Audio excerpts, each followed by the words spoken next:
Thanks, Mr. Speaker. Thanks all of you guys for being here and running an exceptional tournament. I want to thank Alex and Yidi. These guys are probably my closest friends on the circuit. I want to thank Fanele for coming this far with me.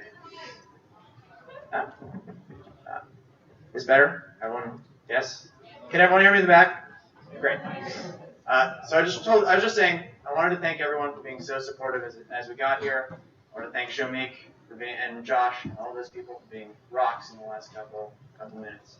So, that being said, we have a case that I think will change the way that we think about the relationship between the state and the press. So, information is becoming the coin of the realm in the 21st century. Many people believe that in order to protect our security, we need to sacrifice some of the freedoms of the press. That means that they believe that in order to constrain the kind of massive leaks that we continue to have, in order to stop terrorism, we need to be able to use force to combat journalism. We believe, however, that the strongest defense against terrorism is a strong and robust press. As a result, on our side of the House, we're going to say that the federal government should not be able to subpoena journalists for their sources. We're going to say that these shield laws would protect the journalist-source relationship and would prevent the federal government from doing things like it has done in the past, like subpoenaing Pulitzer Prize-winning journalist James Rosen. Are there any questions?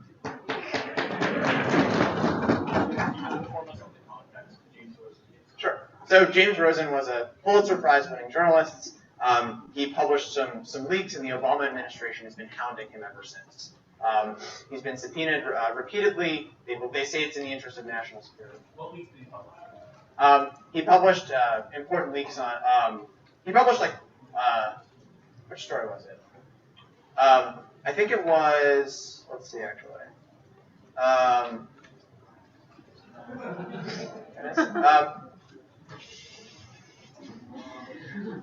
don't remember.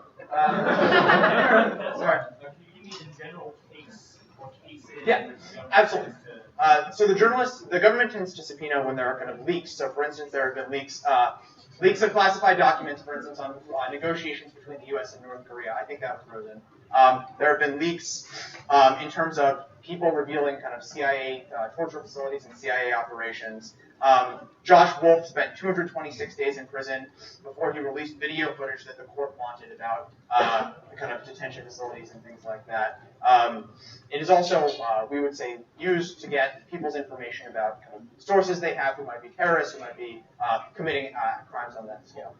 Second question is, what are the standards around in general? What do you mean? Just so this is a case of right. I just want to know what the general, what is the right. So you need probable cause. You need probable cause to subpoena someone, right? You go to a judge. You say we have reason to believe that they have this information, and we need this information, and we'll get it by subpoenaing them. And it's probable cause for fine. Probable cause that they have information that is materially relevant to an ongoing criminal investigation.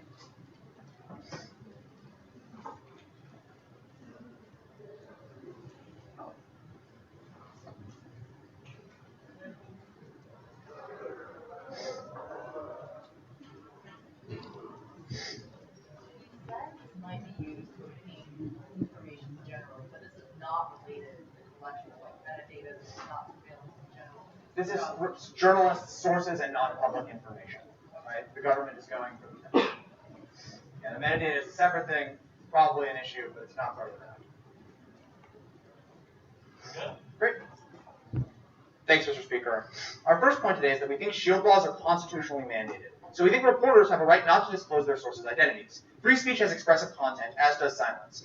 This is why the government can't force you to say the Pledge of Allegiance. It's your right to articulate and refuse to articulate your political beliefs. When the government forces journalists to divulge their sources, it prevents them from forming the informed opinions necessary to be an informed and effective citizen.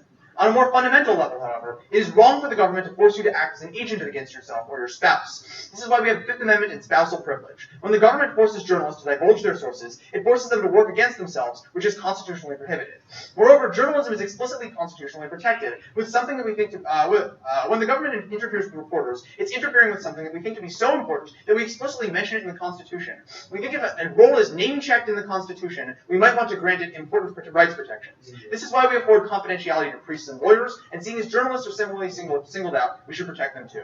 We also think the public has a right to unfettered journalism. The free flow of information is a necessary condition for an informed electorate, which is necessary for citizens to exercise their right to vote. When the government forces a reporter to violate that confidentiality, it prevents her from gathering information. Preventing her from gathering information prevents her from disseminating this information, violating the public's right to a free flow of information. Thus, the government doesn't have a right to force the reporter to violate that confidentiality. Given that constitutes a huge violation of the reporter's speech rights, we probably shouldn't do it. But even if Apda could say that there are cases where the government's ability to violate free speech is morally justified, they would still need to prove that it's constitutional. We think the subpoena authority doesn't pass strict scrutiny, and therefore it shouldn't be allowed. First, we would argue that it's not narrowly tailored. The government is significantly more likely, we think, to abuse its authority against journalists. One of the ways we decide how much to protect certain rights is by looking at the likelihood that the government will abuse its authority to curtail those rights. We need shield laws in order to prevent the government from targeting certain reporters or critical articles. In the case of sensitive reporting of controversial material against the government is likely to be highly abusive against its authority. There might be politically motivated prosecutions, for instance. If the government can choose who it wants to prosecute for leaking classified information, for instance, it's likely to target journalists who are writing stories critical of the administration. In fact, the only time the government would use the power to subpoena journalists is when they're writing stories the government doesn't like. But further, we think government bureaucrats are also likely to develop a buffer mentality, whereby they believe information is significantly more important than it is. For instance, the Bush administration said the New York Times had blood on its hands for its reports about illegal wiretapping.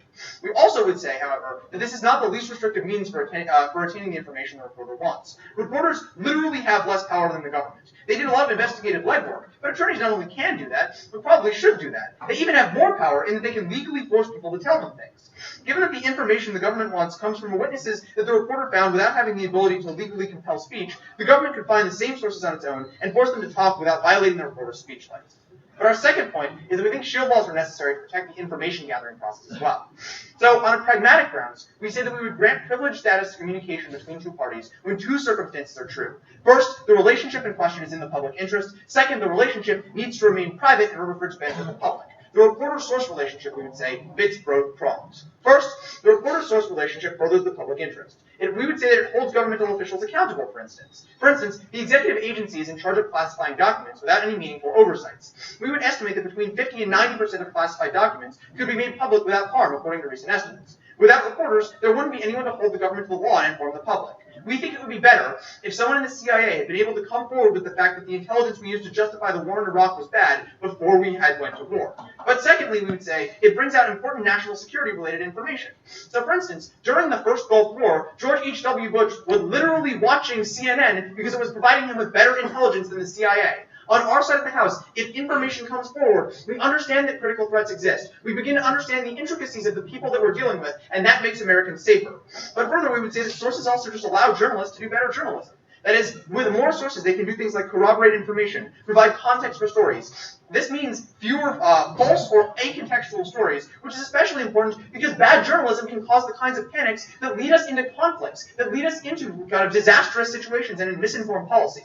So, why is secrecy important? We would say that many journalists would not talk to sources without that confidentiality. First, they could get prosecuted. For instance, in 2005, the Washington Post published an article detailing a secret and illegal CIA torture camp in Eastern Europe. Technically, the leaker violated the law, but the information was invaluable nonetheless. With the shield laws, we could expect more stories like these and fewer government abuses. But further, we think if people's identity gets out, they can often face retribution from non-governmental sources. For instance, maybe they're criticizing a well-connected elite. They could do things like lose their job, face harassment, or even be killed. Even if none of these things do happen, the fear that they might would be sufficient to cause some people to back off. I'll take you in a second. But further, we think people might be a member of a minority or a group that doesn't trust the government with important information. For instance, in Brandsburg v. Hayes, the sources were Black Panther activists who obviously wouldn't trust the government and were of little use to reporters after the case. The NYPD has also been labeling entire mosques as terrorist sites. Needless to say, members of these groups might not trust reporters or the government without a statutory guarantee of protection. Sure. I'm confused why the courts can't check for the pernicious cases that you identify. Surely, if the information is not related to an ongoing investigation incredibly important, the courts won't offer the subpoena. So first of all, a number of people might not trust these courts. Second of all, we would tell you that the courts tend to be overly deferential to executive agencies. Why? Because the courts don't want to compromise national security. And as a result, what ends up happening is the courts say, give the executive a blank check because they know that they don't have this information, or they want to defer things like foreign policy. As a result, they're loath to violate these they're loath to hurt national security, and as a result tend to be overly deferential, which is why FISA courts fucking rubber stamp the NSA. So further, we would say that these protections are necessary to ensure that high-quality journalists write and discover important stories. Ambitious people who want to break news and set the national discourse need to do things like break into the national scene. However, if they know that they're going to get badgered by the government the second they write a story that exposes the government, they're likely to not go into it in the first place, or they're likely to drop out, which has been happening with a number of journalists. But the third and final point we want to talk about is why we think shield laws encourage more responsible leaks. Whistleblowers become more likely to give their information to journalists on our side of the house. Because journalists can be flipped on their side, whistleblowers are likely to take their information to sources that can guarantee their anonymity, like WikiLeaks or foreign journalists, which can't be subpoenaed and can technologically guarantee anonymity. This creates two big problems. First, there are no longer experienced people redacting information. American journalists in particular have a working relationship with sources in the U.S. government that allows them to get a better sense of what information needs to be kept secret. By contrast, Julian Assange named a ton of American informants in Afghanistan, claiming that anyone who collaborated with the U.S. deserved to die. The Taliban then said it would look through the documents and kill anyone who worked with the U.S. But furthermore, we think there's just less vetting of whistleblowers on their side of the house, too. When they come to journalists, journalists know who they are in most cases. This means journalists can ascertain whether or not someone's crazy, how much someone knows for sure, things like that. When people stop going to reputable journalists, their authority is usually overstated, creating massive scandals and disinformation. But also, when not properly vetted, the whistleblowers can sensationalize stories and get themselves even more press, making it more likely that other reckless whistleblowers will come forward in the future. But further, credible, high-ranking people are less likely to come forward on their side of the house. As it stands, the risks associated with being a whistleblower means the only people who come forward are people without information, people who are low level, or people who have mental problems, or people who meaningfully do want kind of publicity and things like that. Those people are likely to sensationalize and provide worse information. On our side, we get better context and more responsible leaks. And for these reasons, we're very proud to propose.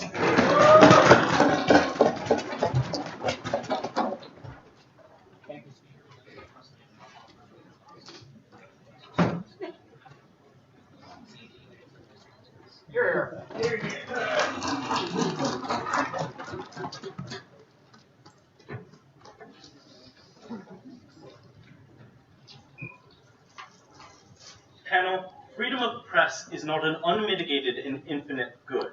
This round comes down to two issues. Firstly, is the structure of rights such that if we can achieve better protections for individuals' lives and national security interests, that we ought not to pass an absolute ban? Secondly, does passing the absolute ban actually better protect those rights, or does keeping this ban out not protect those rights better? Thus will lead to my two independent points. Before that, though, an overview. We tell you that their side of the house betrays a deep institutional distrust of courts that we think is antithetical to a legal system ever operating. They tell us that courts will be overly deferential to the executive and thus should not be trusted to make these sorts of determinations. But it is unclear to me why the court can make all other determinations whenever the government is sued, presumably in a reasonable manner, and particularly when judges have lifetime tenure and don't risk the sorts of retributive actions that Nathaniel seems to think that they face. We generally speaking think the courts are best adjudicated to weigh the compelling government interest against the potential harms that they talk about on the case, and we think that they fail to recognize that. Firstly, the structure of rights trade-offs. So there are some things that matter more than other things, not just in a conditional sense, but in an absolute sense. We tell you that if I don't have my life, nothing else of value can matter to me. I lack the conscious experience to get any derivative utility or a pleasurable experience from things like having more money or having a better life or having a free press. Thus we say rights claims come out of this structure of difference in value. That is to say, because some things have absolute priority over other things, like life, we create the notion of a right to life that trumps other certain pragmatic considerations, like, for example, certain financial benefits or certain other interests that the public might have. We tell you secondarily underneath this point that legal systems should reflect the balance of rights. That is to say, since life has such an absolute priority, we should design legal structures and systems to value life and protection of the life over other things. Note that what they're doing is cribbing the government's ability to check against individuals who are trying to take the lives of their citizens, right? There are terrorists out there who want to kill people, and journalists have information about that fact. When the government doesn't have that information, the government is not able to act on that information and is unable to protect the lives of its citizens. Sure. So if all of this is true, would your side of the House oppose priest-parishioner privilege? Would you oppose spousal privilege, any of these other privilege protections that we have right now? We would absolutely oppose spousal privilege. I don't think it's particularly important. And I think in terms of other rights protections, religion might be a particularly important one, going through the exact same analysis I did with life again, but therefore that would just lead to a different instance. I don't think that religion plays in the same way that press plays in, or at least they'd have to explain to us in the MG why that's the case. So, secondly, why we think we get better journalism and also better protection of individuals on our side of the house. So note that the media incentives that they talk about are not as benign and wonderful as Nathaniel tries to portray them. Financial incentives dominate media incentives disproportionately, such that they always want to produce a story that will make money for them. The issue with that is they don't often properly account for the risks to the public in accessing that information or in failing to share that information. The notion that they advance is that journalists should be judged in their own case. When they take all these precautionary measures with their sources, we can trust that they're taking the proper amount of precautionary measures. But we say that that's unlikely to be the case, particularly when they're skewed by that financial incentive to not take adequate measures into account. We think, therefore, journalists are likely to produce poor stories that could undermine the public interest and also possibly deny information to governments that are necessary for protecting rights. We also think the sorts of checks that we have in our system, again, as go referring to the other view, solve for a lot of the systematic harms that they talk about, right? So when there are courts who are able to throw out absolutely absurd claims by the government to subpoena information that's utterly irrelevant, we say that it's deeply unlikely that there's going to be the sorts of mass-scale, constant violations that they claim on their side of the house. They claim there are certain issues with the FISA courts. Specifically, I don't know that the FISA courts always and forever have to handle all of these cases. In fact, it seems to me that the sorts of examples they point out, like Josh Wolf, didn't exclusively go through the FISA court at all. I think that's actually incorrect. But secondarily, we think that there's likely to be the case that recent legislation being passed and Obama administration executive orders will also regulatorily solve for a lot of these problems. I don't think that that is the most compelling issue within the round. That said, I want to go on this. So, the first thing we get is that this is constitutionally mandatory. They say that it comes from the First Amendment and that creates a right because there's an absolute protection for people's political beliefs and that this puts journalists in a particularly pernicious situation. The issue is that the Constitution is not a suicide pact, right? The notion that these particular protections must be in place, even if it could lead to a mass-scale, devastating terrorist attack on the American populace, is an implausible reading within the Constitution. The very own argumentation later on about how it doesn't need strict scrutiny gets into the very rights weighing that we think courts should be engaging in or adjudicating this question, so it's not absolute. Secondly, on the Fifth Amendment, I don't think that you have an absolute right to not tell any individual about things that you have done, which theoretically, A, shouldn't be criminal, right? Like, isn't the very idea here that they didn't access this information illegally? Like, presumably that's the case. Zach's nodding, so I guess I'm right on this one. And secondarily, we think it'd be really implausible to extend the Fifth Amendment in this case in the way it's never been done before presidentially. Then they say, if something is name-checked in the Constitution, there's an absolute right to protection on it, because we should just assume that there's the maximal protection. We think that the name-checking of freedom of press in the First Amendment means that if something is a necessity for the carrying out of journalism, it might need to be protected. But what they would need to prove then is that journalism literally couldn't function without this protection. We think that is an implausible standard to prove an absolute ban to be necessary. Then they said the public has a right to the information. We say that that's an incredibly vague inference from the First Amendment, right? Like, I'm not sure where the public's right from the information came out of the First Amendment. I'm not sure where it is in the text. I'm also not sure where it is presidentially. Like, it might be a neat theory. I don't think it binds us constitutionally. Then they say it doesn't need strict scrutiny because of the likelihood of abuse and the critical actions against the government that are necessary to be there. But if, in theory, the government is pursuing people without good cause and absolutely doing them, what the court would then be saying is we need this protection to be there because the courts can't check what they themselves say the court should mandate constitutionally. This is a very odd conception, right? If this ever went before the courts are like, we need to pass something or like create it out of civil law to create an absolute prohibition because the courts can't check it. But in checking it, they would presumably strike down the individual case. We prefer individual case law and the creation of precedent through the normal civil process process to the absolute legislative guarantee that they put there, we think the bad cases can be checked and that can develop precedent. Then they say it meets the least restrictive means because the government should be able to get the information. Obviously, there are some cases where the government can't get the information. If they were able to get the information, presumably the government would do so without subpoenaing people, which takes an incredibly long time, is slow and inefficient. It's probably a really important national security interest if they're engaging in this. Secondly, they talk about pragmatics. They say there's a public interest and necessary protection. They talk about how 50% of classified material would be totally okay to disclose and pose no harm. It's like, by whose metric, right? Like, where does your certainty come from? I have no idea. Presumably, we should get courts to sort of intervene and weigh these competing interests. Then they say there's better information journalism, and they talk about how Bush watched CNN. I think that the notion that the government should find out about information that they can't access the sources to, because that will lead them to have more information than if they were able to access the source and actually develop further intelligence, is a very odd notion, right? Obviously, accessing sources is crucial in developing further informational leads some of the time. We think that those are the cases where the government will pursue this. They talk about leading to good journalism, and they thirdly talk about leading to more responsible journalism, and particularly whistleblowing in particular. I think that the issue that they run into on this side of the house is that not all whistleblowing is good despite your liberal intuitions, right? When the government is functionally unable to ensure that information it collects remains underneath its purview, it cannot effectively operate. And when we can't protect our citizens as well, there are people's lives who actually die. I am not certain that Benghazi actually resulted from intelligence failure, but there will be cases like Benghazi in the future when the lack of government information puts people's lives at stake. Save those lives. We're proud to oppose.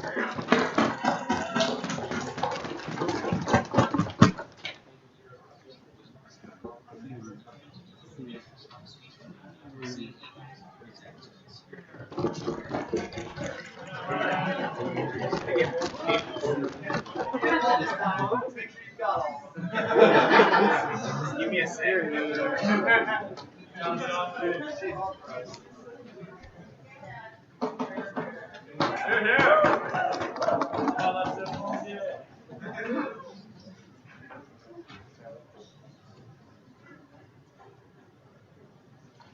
Judge Robertson of the FISA courts, he was the chief of the FISA courts between 2002 and 2005, retired.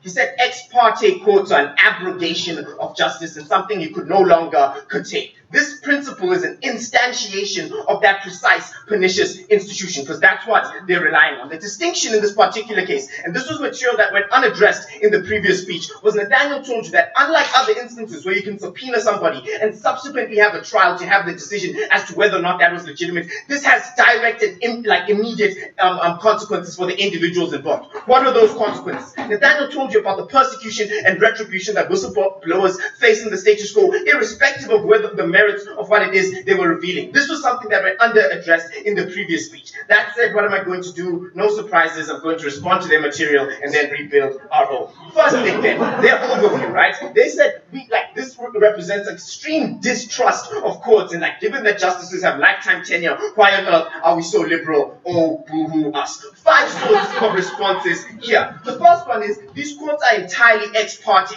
What does that mean? That means there is nobody on the other side saying you don't have a legitimate claim to that information. It's very likely that these individuals are going to perpetrate things we think are problematic, exacerbating the things that Daniel told you about the bunker mentality. Secondly, courts have literally no expertise. If somebody who's a prosecutor, stands up and tells you, hey, we need this information for the ability to ascertain whether or not there's an imminent threat, the court has no ability to decide whether or not it is and is not a threat. Contrast that with an adversarial system where they can ask for experts who aren't partial in the particular case to give evidence to the contrary. We don't have any of that in this case. The third thing to say is that these people develop relationships in the absence of the public's oversight, right? And we think that that is problematic. That's what we saw in the FISA court. So the relationships between the prosecutors and the judges were so problematic. The fourth thing is to say the precedent that he wants to base his case on develops in the absence of overviews from other individuals, right? The precedent develops in such a way that is structured to go towards the prosecutor's interest. The fifth thing to say, and this is a structural epistemological deficit that we're at here. The thing with subpoenaing a journalist about their source is that you never know whether or not the information that individual is in fact valuable. It's something you're betting on, right? Quote unquote probable cause. A structural epistemological problem that you guys don't have. 5 responses then to their overview. Then let's talk about their first argument, which is an honesty, just like a non-argument, right? It was entirely contingent and it required them to prove the second piece of material. Three sorts of responses to this argument. Nathaniel asked them a point of information. Why on earth is it that they respect parish integrity, right? Privilege for certain parishioners? What this guy says literally loses them the round in the lead of opposition. What he says is it's incredibly important for certain individuals because of their religious preferences. You know what else is important, panel? What else is important is the information that civilians have to make decisions in a democratic polity. That's precisely the sort of thing we want to take. Because the question of whether or not there is an existential threat is itself a democratic question, which we think people need information to be able to answer. That was literally principally consistent with something they accepted in the lead of opposition. We're going to see what Yidi's going to have to say to that. The second thing to say with regards to this first point of this argument, because the basic argument was there's a hierarchy of things we care about, and from that hierarchy we prioritize rights as a consequence. My first response is to show you why information meets that standard for the hierarchy. The second response is to demonstrate that this argument is entirely contingent on them getting those rights. And the third response to say is, what are these circumstances they're talking about where you subpoena a journalist and he tells you, oh no, I know there's a ticking time bomb in New York and I wasn't going to tell anybody because I didn't want my source not to believe me. You think that this is absolutely ridiculous. We need a more clearer characterization of what's actually going on in the opposition's world. We think a more consistent account of what is actually going on here is where the government is overstating its mandate. This was the material Nathaniel gave you that went under-addressed in the previous speech. Nathaniel told you the only time you're going to subpoena journalists is when they're reporting on stories that you don't like. Moreover, given that the investigatorial power that the DOJ has, we'd say they should apply that power to the sorts of things that journalists are doing in the first place, as opposed to going after the people that give us the information that's necessary for us to actually have our democracy. So their first argument was a non-argument. The second argument, then, this isn't the entirety of their case, right? We just get better journalists, better journalism, and the only thing they had to say here was the media incentives, right? Basically here we make the journalists judge in their own case. Two sorts of responses to this material. The first thing is, no, they're not judging their own case. The democratic polity decides what it is they want to hear and what it is they don't want to hear. Now, they might stand up and say, oh no, but money and we don't have a perfect press, right? Literally, this is true, right? This is a fact about the world. But the significance of this argument is the only way we make determinations on what sorts of things are important to us is when we have that requisite information. They don't get it on their side of the house. The second thing to say with regards to this argument is whistleblowers pick places which have the requisite integrity, right? So if I'm a whistleblower, the only time I'm going to go to a particular institution is if I think they're going to take care of the story I bring before them and do so in a respectable way. Contrast that then, panel, with the alternative. What alternative do these guys leave us with? They leave us with the alternative where people are only leaking things to WikiLeaks. Why on earth is that a lot more disastrous? Because they're not going to have the expertise to determine who is and is not a legitimate whistleblower. They would never have the expertise to redact certain information that can actually be consequential. They don't have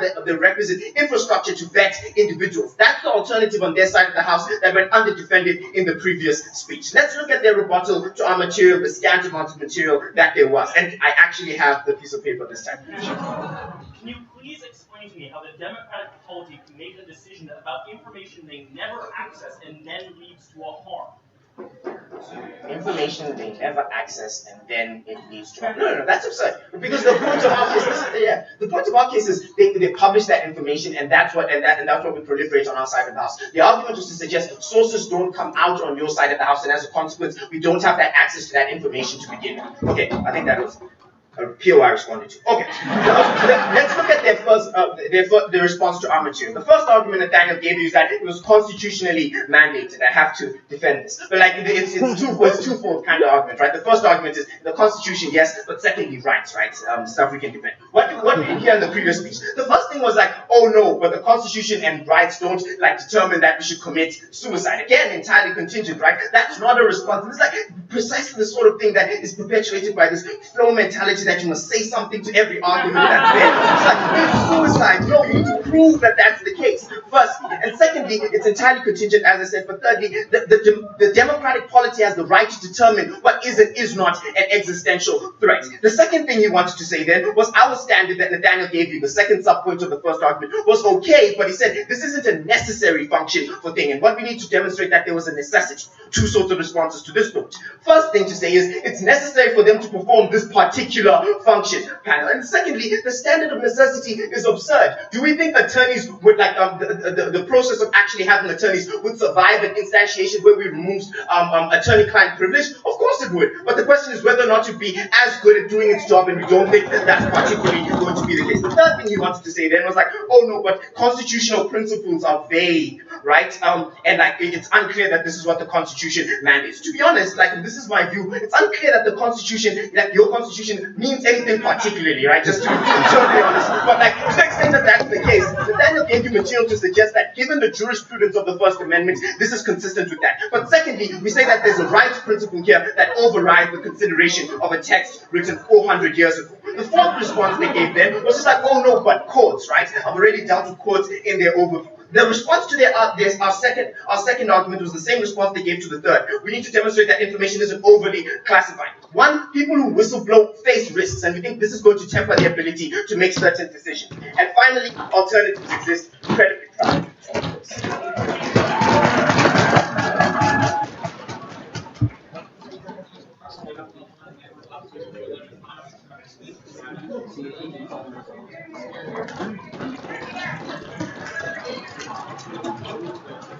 Testing.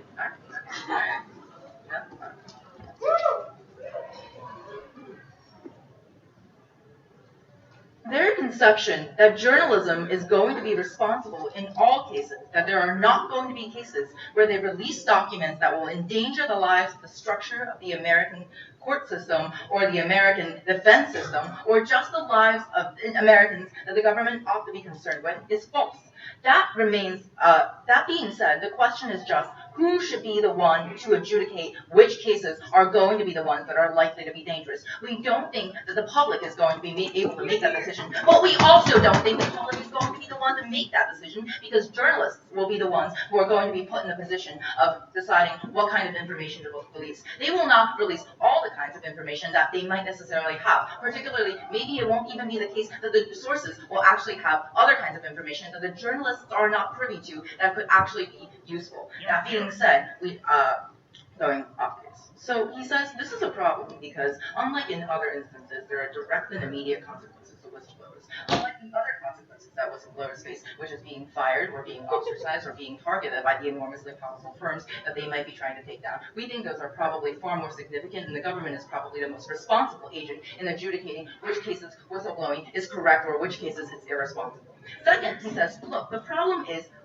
your kinds of courts have inherent structures that are going to be a problem. But we say that this isn't the case that another kind of actor would actually be the kind that would actually be able to adjudicate this better. They say courts and the government itself are tied together, and their interests are in only prosecuting the cases that they don't like. Perhaps they don't like endangering their lives. Perhaps what they don't like is not strictly the case that it's not revealing their own failures. But we also say this is just not a problem. This is not a solution, right? We say, look, their idea that this is going to be an ex parte court and that what's going to happen is that there's no advocate on the other side is strictly false, because there are public advocates now, particularly as with the case of FISA. They say that there's no expertise, that the precedent overwhelmingly tilts in favor of prosecutors, and that you never know whether the information is valuable. But we also say that particularly they can call in resources, and that particularly it's not necessarily the case that any other actor actually has a responsibility to do this, or that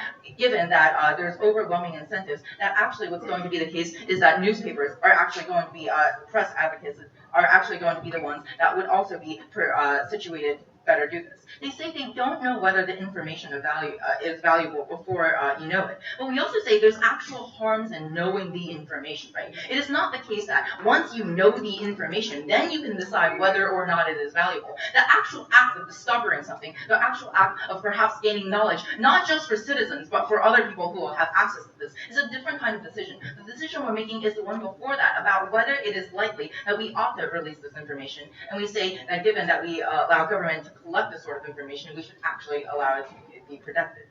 Then they say, look, the first point isn't a point, so I'm not sure why this is true. But we tell you that this is going to be the case that, they say, what are these situations where it's going to be the case that you're going to get a lot of information? We say the problem is there are going to be kinds of cases where government has implicit interest in knowing how someone obtained information, because that itself may be a security risk. Right? But we also say it may be the case that, like, mysteriously you have thousands of documents, like, what the fuck? But also we say this problem is there might be sources that journalists somehow have access to that actually know more than the journalists do and know more than the government does, and that might be important information to obtain if it were ever to be released to the public, because in the absence of this, there's an absence of the ability to discover kinds of information seeking. They say that this is overstanding government's mandate, but we say this is not precisely going to be the issue, because the problem is that the government may sometimes act in systematic ways to further its own interests, but that is something that can be corrected. It is not something ever in the responsibility of the people to actually act in ways that would benefit the lives of other people that government is trying to protect, for one. But we also say government is particularly well positioned in adjudicating how best to protect the material and existential threats that it faces. They say, look, the problem is that you respect these kinds of preferences arbitrarily less than other things like religious preferences. But we say that's just irrelevant, right? It is not the case that, like, one priest has, like, holds the secrets of the keys of the kingdom, and that what he says is actually going to substantively affect the outcome of the country. But we also say the problem is here that actually the problem is actually here different, because we say maybe those are other cases that we also ought to adjudicate on. Maybe if it is the case that there are also crimes that we ought to be pursuing, that those are important. But in this particular instance, we say this is not substantively different from subpoenaing information. But also, this is actually going one step beyond that. This is actually allowing for the possibility of seeking information when it is relevant. Sure. You just made the point that in certain circumstances, the sources know more information than they reveal to the journalists. How on earth would the government know that in virtue of the article that was written? And doesn't this buy into the harm that the government thinks there's more information to be had so than they actually? So there's a weird kind of like epistemological like horizon that they post here. But we say the possibility here is worth investigating, right? It is not the case that it would be wrong for them to exist. And this is actually one instantiation of the kind of situation they told you, where look, they were like, government can absolutely just gain all the access to this kind of information if a journalist could, but clearly this is actually false, and we say that the government could gain more kinds of information. But we also tell you on our second independent point that this is going to lead to better journalism, right? They say that, look, the problem is that the polity should decide what level of risk they want to take, but we say it isn't the case that the polity is able to make decisions about the risk of knowing information or disseminating information before they know that, and it isn't the case that there's a way to check this particularly, or that the polity wouldn't defer to the government doing this in the first place, the government letting the government decide which kinds of information is allowed to be released. We say systematically it isn't the case that this actually falls on their side of the house. But we also say that it isn't the case that the other alternative in the status quo, only being sources like WikiLeaks, is one necessarily true, because disproportionately the kind of information that we're seeking is not massive document leaks. But we also say the alternative is not the thing that they pose, right? It isn't the case that if you allowed everyone to do this, that there would be more responsible actors doing this, given that only irresponsible actors are doing this irresponsible act in the status quo. So we say the problem is that overwhelmingly the press doesn't have necessarily the incentive to act in these particular ways. If they're the large structural actors that you think, like maybe the New York Times, maybe they will be similarly affected by the political kinds of influences, or maybe the monetary influences. But maybe there are other kinds of press actors that would also be incentivized to act in irresponsible ways. And we say that the allowance of regulation in this particular instance is incredibly important. And that being said, going on case. So they say that the problem is our responses are just not actually coherent in terms of how we ought to view the Constitution. But we say the problem is this, right? The Constitution protects rights in all the times in ways, and we have to adjudicate how they weigh against each other. It isn't the case that every single right in the Constitution is absolutely maximal, and we have to carry it out to its full extent when it hurts other people. We say the problem is particularly here that actually what we say is the necessity of the press is only necessary in order to ensure the well-being of the public. And we say given that there's going to be overwhelming cases where whether the press's activities also intersect with other interests and rights that the government also wants to protect that are in the Constitution, that actually the government should at least be allowed to adjudicate in those instances instead of allowing society writ large to do so, given that they may not be responsible and they don't hold constitutional rights for other people, right? It isn't the case that I have to protect your constitutional right, and government ought instead actually act to adjudicate these things. They say the problem is here that only this particular function is going to be a problem because that the methods here are just simply going to be not going to be held accountable, and that we're going to face risks in a lot of cases. But we say the problem is actually here, right? That actually you simply don't know in a lot of cases that probably haven't come to light, where what's going to happen is that actually the posing of this kind of information is going to actually be a problem. They say that actually the whistleblowing is overwhelmingly a problem in the status quo, but we say the government can actually legitimize and protect that in this instance, given that the other structures are also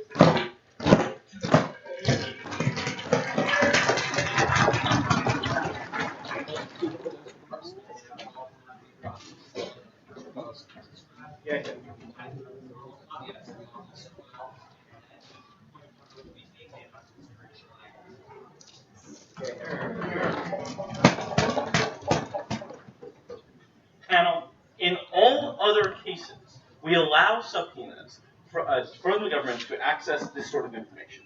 We allow it because when the government has access to this information, they are able to use that information in important ways. They are able to more successfully convict cases that have already begun and ensure that they can actually prosecute these individuals, creating deterrence. They are also able to access new cases. This information creates branching pathways of new investigations that allow us to access new cases and indeed allow even greater deterrence to that route. And finally, we told you that they made fun of ticking time bombs. It can also discover ongoing U.S. national security interests that we need to protect against. That is to say, it allows for prevention. All of these things are things that we allow the government to do in other cases for a very good reason, and a reason I gave you at the top of the LO that they didn't contest, which is that there's a greater importance on protecting the lives of our citizens than on other questions, because those lives have greater value than anything else. Fanele really doesn't dispute this at all. What he basically just says is we can protect more lives on our side of the house, which leads to the central weighing question. Though, there is one other thing. They're like, but it's unconstitutional. So I don't know why they ever told us why we have to care about it. Indeed, Fanele seems to concede in the MG that we shouldn't care about the Constitution and its incredible vagueness. And I really think also he just didn't defeat my responses from the LSC and the MG. So, I'm going to talk about that. So they say, but what is a risk and what is a bad ought to be determined in a democratic manner. So this is, the response to the POI to this was just not compelling, right? Because there are two kinds of limitations on epistemological knowledge that individuals have access to on either side of the house, right? We do allow the government to access certain information and act on it in a way that individuals might be particularly well disposed to, particularly if it's protecting their lives. It's true on their side of the house. They claim that there are institutional incentives that allow for more public information. I'm going to talk about why that's bad in a second, but note that there's two different limitations on the sorts of information we can access. So there's not clear why the public is better enabled to make these determinations of risk on their side of the house. But secondarily, we made a simple claim. People probably prefer not to die, right? I don't think the notion that risk is just democratically determined outweighs the notion that the vast majority of people probably intuitively have the preference that they be protected by the government. What are the things we therefore access? We access two sorts of kinds of information. Yidi made this quite explicit. I think it was excellent. First of all, we told you often journalists might not necessarily recognize information as being important. They might not recognize the connections between various kinds of information. There's all sorts of factors that the journalist might have access to, but if the government doesn't have access to, they can't use. That is to say, we get more information out of the journalists themselves. Secondarily, the source being identified can be useful to the government as well. Sources often have more information, right? Sources also might know things that they don't, that the government doesn't know are important, and the source might not know what the government knows and connections between those various sorts of intelligence. Intelligence has returns to scale, right? It requires massive network effects, and the more you know, the more you can do with information. So, what did they say? They said, but whistleblowers will be silenced or they'll just go to WikiLeaks. Not everyone wants a full document dump, and not all information is in the form of documents. Way here, right? These are a rather narrow set of cases, and we think it is unlikely that the vast majority of people who are leaking this material who work within these bureaucracies want this sort of thing. But the notion that whistleblowers will be silenced, we think that there's an incredible issue here with respect to the weighing balance. Maybe some whistleblowers are silenced. Maybe we're limiting speech to some degree on our side of the house. We conceded that we were. We said it was an unlimited good. We said that there was an outweighing good in getting the government to be more efficacious in protecting people against national security threats. But in addition, we told you journalists themselves might not be responsible. So note that all of that was given angelic journalists. But we told you that journalists are likely to be biased in their assessment of risk.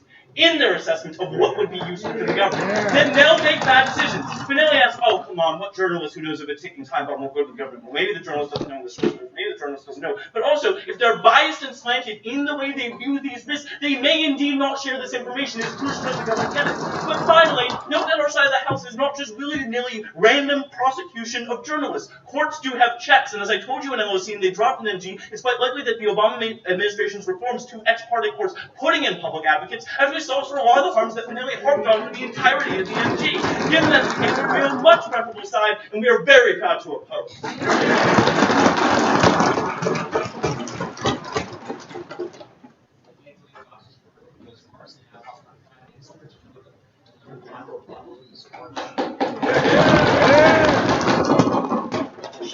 Shit just got real. The question I want to ask today is, what are the biggest threats facing the United States? We would say that right now, one of the biggest problems that we have is people are turning to organizations like WikiLeaks. People are increasingly dumping all of the classified documents online. Why is that the case? They're doing that because they're afraid that if they go to the Washington Post, they're afraid that if they go to the New York Times, they will find themselves ending up in jail. If, on their side of the house, they are as effective at deterring and finding sources as they say, all of these documents that they're talking about will end up getting leaked. They will just get leaked overseas with substantially less information, with substantially less context, with substantially less clarification, and substantially less verification and vetting. This means that people die on their side of the house because the leaks are not handled responsibly. Alex responds to this by saying, not everything is a document dump. But first of all, given that most of their advocacy is premised on the idea of stopping leaks, it seems to me that those are the kinds of things that are a document dump. But furthermore, it's not responsive to the other argument I told you, which is that people go to foreign journalists. So they go to other places that don't have the same kinds of connections and talk to those people because U.S. law does not apply in other countries. Given that that's the case, they don't get any efficacy, and if they do get any efficacy, it's only to make the problem worse. That being said, what are the kind of priorities that we get, assuming that they do meaningfully stop some things? They say that the biggest thing we should be afraid of is a ticking time bomb scenario.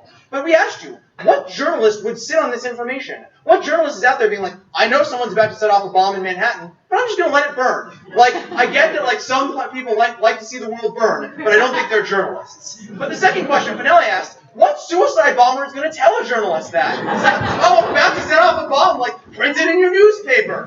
What? But more importantly, on their side of the house, it's impossible for these journalists to even exercise that discretion because all of this information ends up in places that are outside of the reach of the government. The other response they say is that we need to stop leaks. But we told you, first of all, their side of the house still isn't stopping anything. Second of all, we told you these things tend to be overclassified because of the bunker mentality that builds up in bureaucratic organizations when they believe that what they're doing is so important that they can't possibly be checked by democracies. But third of all, if this is the case, what harms are they talking about? What are these leaks harms? What are the real harms that the United States has facing us? We would say the big harm is a lack of understanding about the world, the failure to recognize that our actions have consequences, and they undermine our ability to have efficacy in places like Iraq or Uganda. The reason that we think those kinds of things happen is because talented journalists are leaving the profession. And the reason that's happening is because the Obama administration is subpoenaing the kinds of people who are writing articles that are critical of it. We told you every single administration tries to do this. What other problems do we have? We think the big problems are structural abuse from the U.S. federal government, setting up torture facilities that undermine our ability to conduct wars effectively and win credibility, but also violate the fundamental tenets of what we think it is to be a human being and what we think it is to be a Western liberal democracy.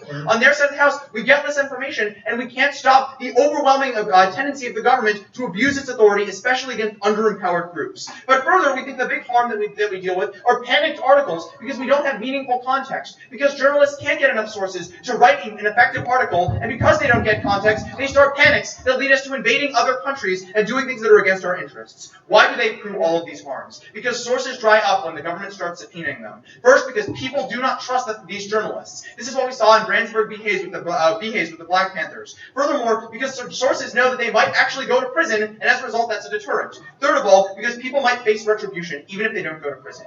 Even if these guys are winning that we should prioritize national security, they don't deliver on the kinds of national security that we think are most important. That is the first RFD. But if there is a trade-off, how should we balance rights? We told you that we restrict our safety in the interest of important fundamental rights all the time. Would Americans be marginally safer if we could subpoena attorney-client information?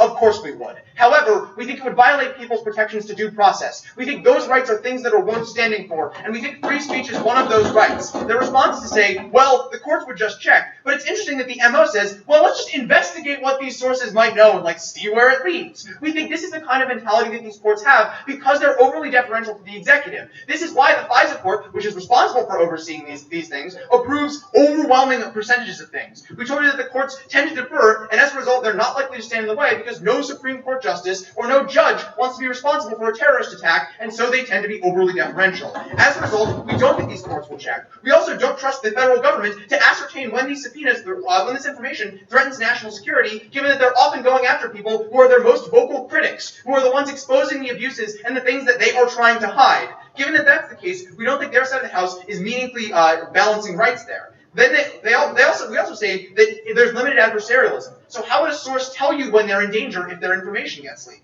These guys say, well, sometimes journalists know more than they're letting on. How is the court going to adjudicate when a journalist is looking shifty or not letting on? We don't think this is something courts can meaningfully do. Then they say, well, journalists have financial interest and that's going to skew them. But Fanele actually told you a really clever response, which is that people aren't going to buy the New York Times if the New York Times is responsible for a massive terrorist attack in New York, or if there's a terrorist attack that blows up its building for that matter. But the more important thing is to say people can vote with their feet. People can decide when we're dealing with an actual national security crisis, and as a result can punish journalists accordingly. We think that democratic mechanism, where people use the market to check against journalists, is more effective than courts that tend to be overly deferential, is more effective than courts that have shown themselves to be unable to check the executive. And for these reasons, we continue to support the unabashed rights of free speech.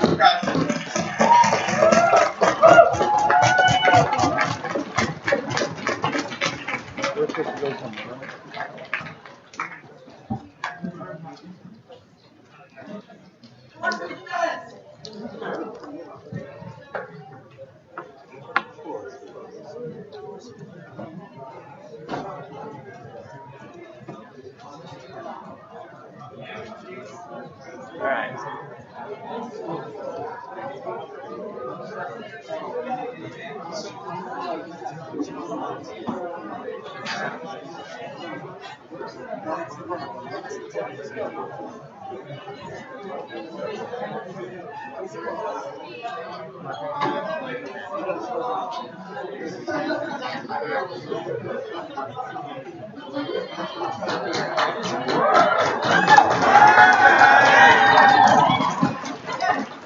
So, the floor speech has long been a tradition on Apda, especially in Nats finals. I regret it not being during the round, but I'm happy to give a crossbench right now. So, those of you who want to hear it, I think you'll find this enjoyable.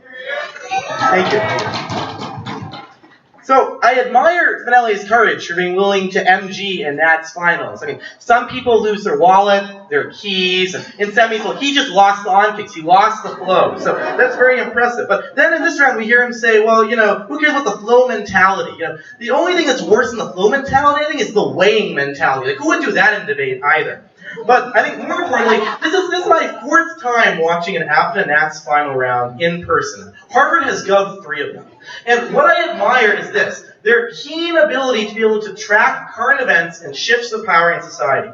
So my freshman year at Wesleyan, Loomis and Coulter talked about legal procedures, the good faith exemption to the exclusionary rule and things like that. Then, realizing that power had shifted in society to the financial sector, Zoffer and BSK told us about banks that were too big to fail. But now, Nathaniel and Fanele have hit the nail on the head. It's no longer Wall Street that's in power. Fox News was right. It's the liberal media that needs to be concerned about. That's what we care about. It's the fourth estate that's taken over America. But let's be honest, the room wasn't perfect, right? It had some flaws, the acoustics sucked, and the seating was kind of weird. So what I want to know is, Nate, where was Dean Rifkin for this? Last night, he was talking about, TCNJ and the intersection of the humanities. Well, not looking so good right now. But the room wasn't so bad, right? Here's why. It was actually very relevant and germane to this debate, and here's why. Because you needed a free press to hear what the POIs were. And if you were a debater, you needed a subpoena to know that someone was trying to give you one from back there. So I actually think it made a lot of sense. The TCNJ, very good job anticipating. But the last thing I want